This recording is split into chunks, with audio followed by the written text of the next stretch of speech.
single na ako. Bakit? Kasi doon ko na-realize, shucks, wala na akong partner. Mas sanay kasi ako na meron akong partner, meron akong kaduet. Parang it was so easy. And let's face it, Martin really, he was my director, siya yung pipili ng mga kanta ko.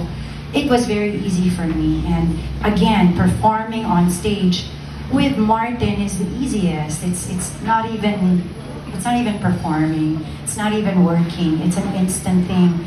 And the rapport is just there. So, mas nadama ko yung siguro pressure, kaya sinasabi ko mas na-enjoy ko kasi now I realized, wow, I'm really on my own. Kaya ko ba? Kaya ko bang mag-perform on my own? May ganun kasi nag-adjust ako. Aside from the fact that I was going through so much personally, now sabi ko, mag-isa na ako, kakanta ako mag-isa.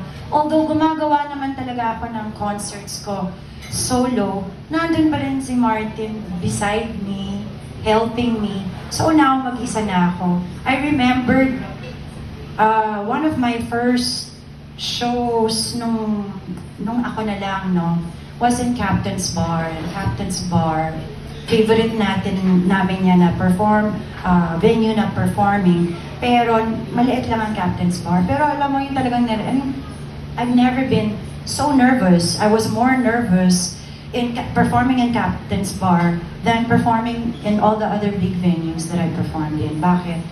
Kasi nga sabi ko, shucks, mag-isa na talaga ako, kaya ko ba?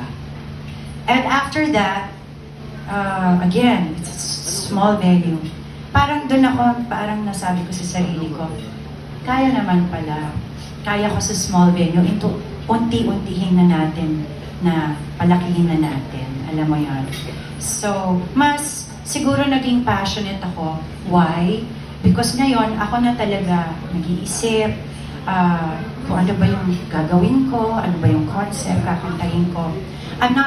It's not a negative thing for Martin. I actually thank him. I always thank Martin because I feel I had to go through that for me to grow up also and mature personally and professionally.